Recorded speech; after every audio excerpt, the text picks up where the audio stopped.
माननीय सभापति महोदय, आज जब इस राष्ट्रीय राजधानी क्षेत्र विधेयक के ऊपर मैं समर्थन करने के लिए खड़ा हुआ हूं, तो पहले मैंने विपक्ष के विद्वान वक्ता महोदय का वक्तव्य सुना तो मुझे विचित्रता का अनुभव हुआ और संपूर्ण विपक्ष को देखकर विस्मय हो रहा है। विचित्रता इसलिए कि उन्होंने कहा कि I have not seen any parallel anywhere. तो मैं भी कहना चाहता हूं, ये पहली बार ऐसा हो रहा है कि किसी देश की राष्ट्रीय राजधानी में उस देश की केंद्र सरकार की शक्तियां, उससे अधिक शक्तियां किसी और की होनी चाहिए। मेरे विचार से दुनिया में ऐसा कोई दूसरा उदाहरण देखने को नहीं मिलेगा। So I support what Abhishek Manu Singhvi ji has said. I am unable to find parallel anywhere in the world. दूसरा विषय जो मैंने कहा कि विस्मय का अनुभव क्यों हो रहा है, अभी देखिए उन्होंने 2 बार सुपर सीएम प्रयोग किया कॉन्स्टिट्यूशनल पद पर बैठे हुए व्यक्ति के लिए, मगर महोदय इस देश ने बगैर संवैधानिक पद पर बैठे हुए सुपर पीएम 10 साल तक देखा है। और मैं ये कह रहा हूं कि अभी मैंने कितना सुंदर सामंजस्य देखा कि उन्होंने कहा कि समय कम हो रहा है, तो आम आदमी पार्टी वालों ने कहा हम भी समय देने को तैयार हैं। सारे विपक्ष को देख के विस्मय होता है कि कांग्रेस पार्टी, जिसका कि 3 राज्यों में स्थिति यह रही कि गुजरात में वोट हाफ कर दिया, बिल्कुल बता रहे हैं, सुनिए तो, अरे सुनिए तो, बता रहे हैं। Sorry, honorable members. One second. Dr. Abhishek Singhvi was heard in rapt attention. This is the decorum of the house. No. Yes, I am coming to that, sir. Let me do not get into disruptive mode. Dr. तो मैं कहना चाहता हूं कि ये लोग किस तरीके से आए हैं साथ में। अरे साहब बहुत सारे शेर बोले थे, ऑर्डिनेंस के पार्ट नहीं थे, हम भी बता रहे हैं आपको। I will have to name you. देखिए इनकी I will have to name you. ठीक, you have got it as a habit. क्या शिद्दत दिख रही है एक दूसरे को सपोर्ट करने में। देखिए इनकी स्थिति ये, we want decorous debate here. Doctor said many things, maybe digestible, maybe indigestible. Dr. Sudhanshu Trivedi. मैं सिर्फ ये कहना चाहता हूं कि गुजरात में कांग्रेस का वोट हाफ कर दिया, पंजाब में इनका स्विच ऑफ कर दिया, दिल्ली में साफ कर दिया और आपने इनको माफ कर दिया। और उसके माफी के बाद भी मुझे लगता है अभिषेक मनु सिंघवी जी ने कहा था, तो मैं भी ये कहना चाहता हूं, आप साथ में आए हैं दिल्ली के इस बिल पे, दिल्ली की जनता के लिए आए हैं या किसी और कारण से आए हैं, ये दिल्ली की समझदार जनता समझती है। तो मैं भी एक पंक्ति कहना चाहूंगा कि शाम तक सुबह की नजरों से उतर जाते हैं, इतने समझौतों पे जीते हैं कि जमीर भी मर जाते हैं। अब यह एक संवैधानिक विषय है। संवैधानिक विषय है कि यह जिस प्रकार से संविधान में लागू होना चाहिए, परंतु उसके साथ राजनीतिक टीका टिप्पणी की जा रही है, तो एक सैद्धांतिक विषय भी आता है। तो मैं संवैधानिक और सैद्धांतिक दोनों विषयों का जवाब दूंगा। I will reply both the constitutional and conceptual aspect. देखिए माननीय गृह मंत्री जी ने लोकसभा में बहुत स्पष्ट किया था कि दिल्ली पूर्ण राज्य नहीं है, यह एक विशेष श्रेणी का यूनियन टेरिटरी है, यानी विशेष श्रेणी का संघ शासित राज्य है। वैसे मुझे लगता है संघ शब्द आते ही बेचैनी ज्यादा हो सकती है दूसरी तरफ, और संघ शासित से बेचैनी और हो सकती है, इसलिए मैं यूनियन टेरिटरी वर्ड प्रयोग करूंगा। It is a special category of union territory. और वैसे भी आजकल अंग्रेजी के प्रति मोह बहुत ज्यादा है, क्योंकि अपने गठबंधनों का भी नाम अंग्रेजी में ही ज्यादा रखा जा रहा है। संविधान में जो भाग 8 में उल्लिखित, वैसे तो जब मैंने टीवी चर्चा के दौरान कई बार विपक्ष के लोगों से INDIA का हिंदी फुल फॉर्म पूछा, तो पहले दिन तो लोग गूगल देख के भी नहीं बता पाए। खैर, अब मैं कहना चाहता हूं कि संविधान के भाग 8 में उल्लिखित प्रावधानों के अनुसार, अरे सुनिए देखिए, संविधान के भाग 8 में उल्लिखित प्रावधानों के अनुसार अनुच्छेद 239 से 242 तक संविधान में इस विषय का पूर्ण वर्णन है। अनुच्छेद 239 में इसका विशेष प्रावधान किया गया है। यदि उसके क्लॉज को 239 को देखें तो संसद को दिल्ली संघ राज्य यूनियन टेरिटरी से संबंधित किसी भी विषय पर कानून बनाने का पूरा अधिकार है। इसमें किसी भी प्रकार का कोई संशय नहीं है।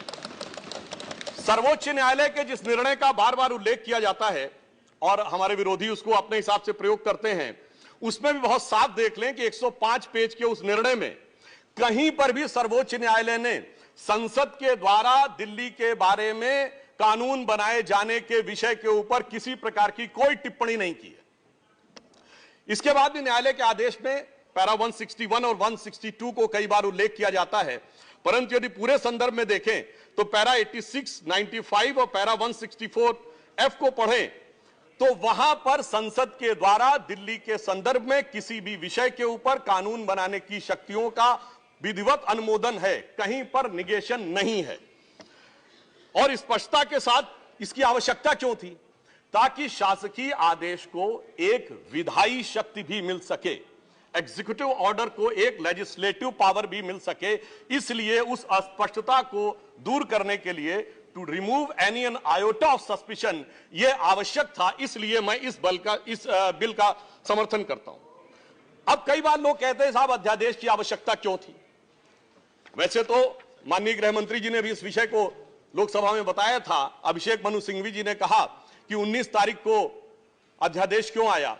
शायद उन्हें ध्यान हो कि दिल्ली सरकार में जैसे ही चंद दिनों में ताकत मिली तो सबसे पहले किन फाइलों के बारे में, सतर्कता के साथ सतर्कता विभाग की फाइलों के बारे में कार्रवाई की गई। मीडिया में प्राप्त समाचारों के अनुसार सतर्कता सचिव ने यह रिपोर्ट किया कि रात 9 बजे मंत्री के द्वारा उनको कॉल किया गया, सुबह 3 बजे तक वह कार्रवाई चलती रही, 76 से अधिक फाइलें मंगाई गईं और उन्होंने उपराज्यपाल महोदय को यह आशंका भी व्यक्त की कि उसमें कई ऐसी फाइलें थीं जो कि गोपनीय थीं और उसके अनुसार उन फाइलों में किसी भी प्रकार की छेड़छाड़ भी संभव है। अब मुझे बहुत आश्चर्य होता है कि दिल्ली में बाढ़ आई तो दिल्ली फ्लड कंट्रोल अथॉरिटी की बैठक तो 2 साल से नहीं हुई, मगर विजिलेंस की फाइलें ओवरनाइट सर्च की गई। तो मेरे विचार से, और ये सर 16 और 17 मई की रात का था, तो मानी हुई बात है जब ऐसी परिस्थिति नजर आएगी तो उसके 1-2 दिन के अंदर अध्यादेश की आवश्यकता महसूस होगी। यहां मैं एक और बात भी कहना चाहता हूं कि ब्यूरोक्रेसी पर नियंत्रण की बात आम आदमी पार्टी की सरकार के द्वारा की जाती है, तो ये लोग तो अपनी एक पैरेलल ब्यूरोक्रेसी भी बना चुके हैं, क्योंकि अनेक प्रकार के समाचार पत्रों में आया है कि कई ऐसे लोग जो कि आम आदमी पार्टी के पदाधिकारी हैं वो सरकारी पदों पर भी विद्यमान हैं और सरकारी पदों पर रहते हुए सरकारी शक्तियों का भी उपयोग कर रहे हैं।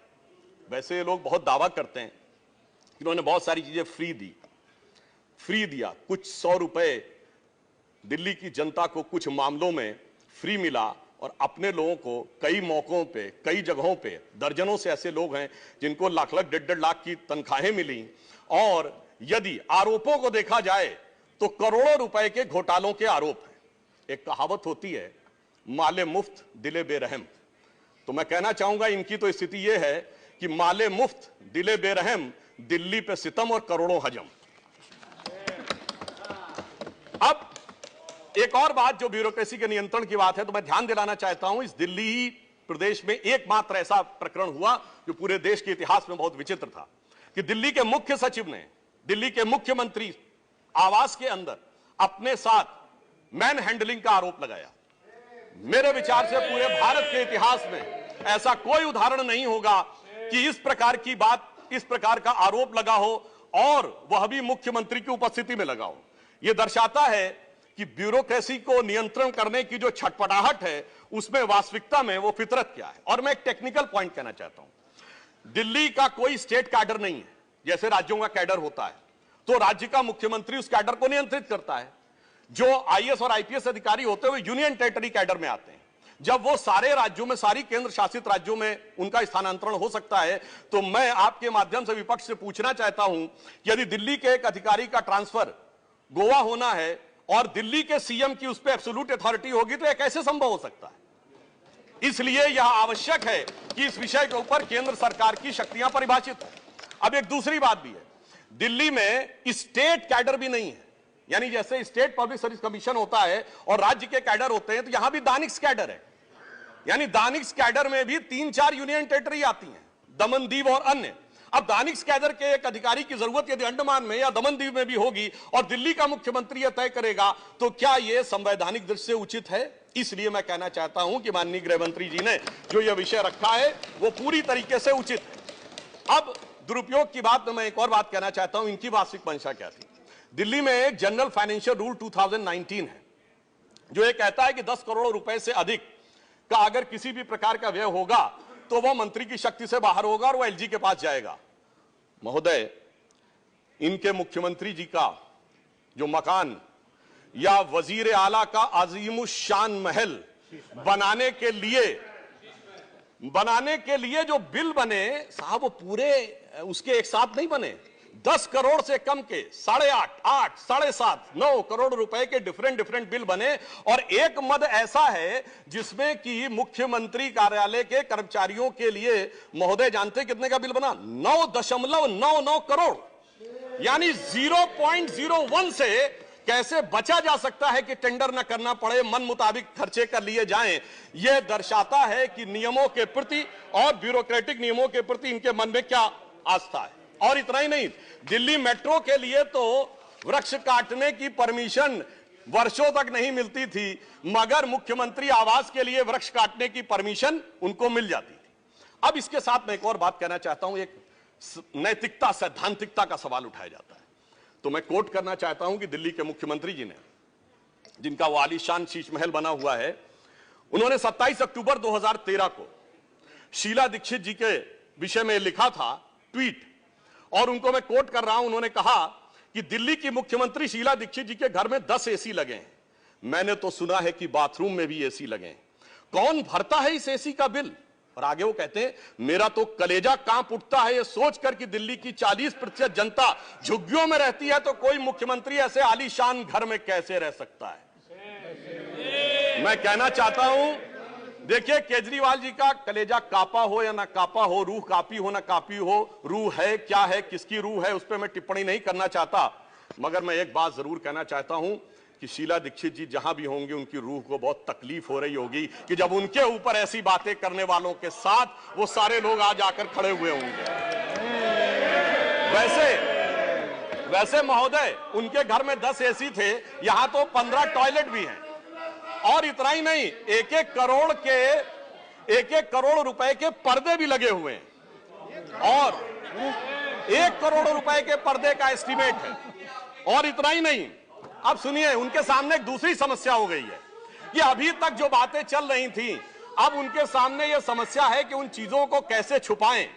देखिए, मैं इनके लिए कहना चाहूंगा कि अब उनकी फितरत जग जाहिर हो चुकी है। तो आज आम आदमी पार्टी की स्थिति यह है कि अब जो चेहरे से जाहिर है छुपाएं कैसे, तेरी मर्जी के मुताबिक नजर आए कैसे। अब इस घर को सजाने का तसव्वुर हुआ बात की बात, अब तो मुश्किल है कि इस घर की हकीकत को छुपाएं कैसे।